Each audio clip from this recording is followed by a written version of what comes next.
Me unë dyrësirë, kemi rujt e ti në gjithë të kohë, po që kush në Financial Times, ti thush shqiptarëve, fuck you, kush jeti mor plerë? Më quan videon e këtij djalit dhe përpara sa të dëgjoja sharjet, ndjeva sekëlldinë e tij.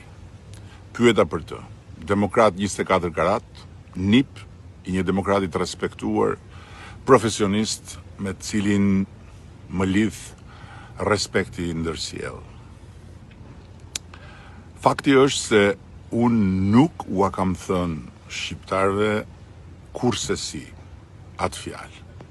Duket qartë edhe në artikull. Kur gazetari i Financial Timesit nga pyetur si i përgjigjesh ti atyre që të akuzojnë se je kumbari i Shqipërisë, si thash shkurt fjalën që meriton: kush në fakt më akuzon pa pushim me vite dhe s'ka lënë 2 gur bashk për të më baltosur dhe varrosur, por kur asnjë provë. Nga një orë bisede lirë, gazetari zgjodhi pikërisht atë fjali. Po unë nuk jam pishman. A kupton që unë që flas jam ngritur kur babai im i ndjer, që ishin nga njerëzit më të nderuar, më të njohur në Tiranë, në Shqipëri, ndroi jetë në Vjenë. Nga kancri Mëlqis, sepse mjekësia në nivelin ku e ke lënë ti, e kuronte për ulçër o pler. Më erdhi sinqerisht keq dhe përpara se sa të përgjigjesha, u interesova për rastin. I ndjeri babai i këtij djalit nuk ka shkelur asnjëherë në asnjë spital publik të Shqipërisë, po fillimisht është kuruar në një spital privat, diku këtu e 10 vjet më parë. Dhe djali ka shkuar shumë larg bashkë me valën e këtij revolucionit imagjinar të bulevardit. Urrejtja politike dhe furia e algoritmit e kanë bërë të më fajsoj mua publikisht pas 10 vjetësh, kur jati që nuk u shërua dot në Tiranë nga kanceri i Mëlqis dhe ndroi jetë në Vjenë, kthehet në sken për t'u përdorur si mish për top. Dhe si babai im,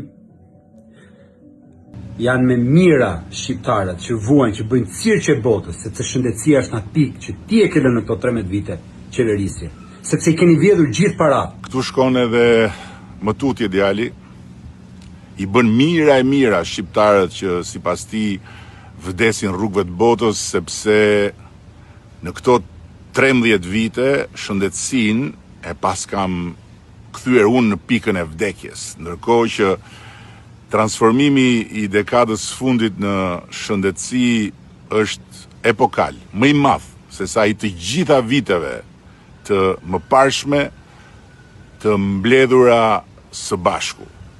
Dhe këtë nuk e them unë, po e thon faktet, ndërsa unë them po, shëndetësia ka nevojë për shumë më shumë akoma. Dhe ti ke guxim të thuash popullit fuck you, po populli ta ka thënë me kohë çat keq ku ti maj pragu derës.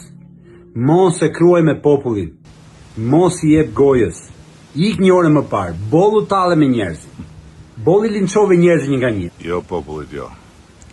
Jo popullit, se as ky djali dhe as ata që u djega jo fjala pasi më akuzojnë dhe më shajnë si të dalë duarsh dhe mëndsh, as nuk janë populli, as nuk flasin dot në emër të popullit, sepse populli flet vet kur i vjen radha.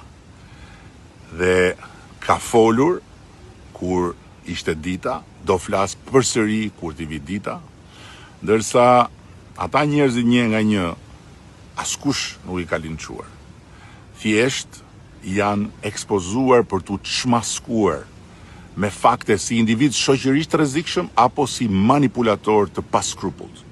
Jo me shpifje, jo me sharje, si këto llafet më të ulta të rrugës që janë bërë tani norma e ditës dhe që në këtë rast turpërojnë dhe babain e ndjerë. Është e turpshme që një kryeministër ende në detyrë të nxjerrë ato video, ato foto të njerëzve privat që kanë 1000 halle. Jo, asnjë video dhe asnjë foto private, njerëzish privat, po materiale publike individësh disa fytyrë që nuk kanë 1001 halle, po kanë agenda lloj-lloj për të manipuluar publikun, duke gënyer dhe besuar dhe vetë gënjeshtat e tyre se ashtu ua do puna.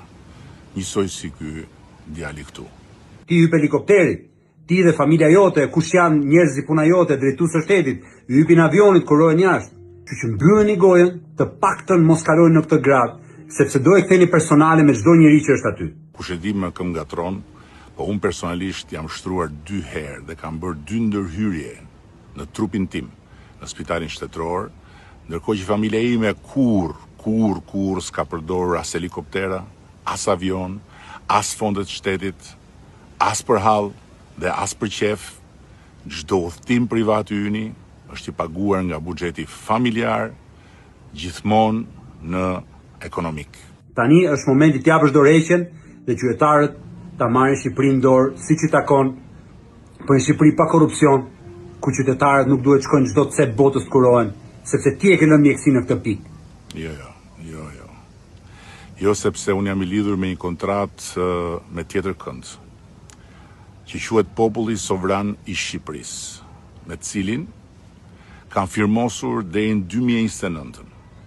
Dhe dua t'i siguroj këtu të gjithë ata që janë sinqerisht dhe nuk kanë parti apo para nga pas për të yshtur këtë protestë, se unë nuk i ngatroj shqetësimet, hallet dhe zemrimin e tyre me këto personazhe të padinjitetshme që turprojnë me xhelisin ton publik, por me të neutralizuar një të keqe shumë të madhe dhe me shumë koka që e ka kapur përfyti protestën, pa diskutim, që unë do të kthehem drejt masës domethënëse të njerëzve.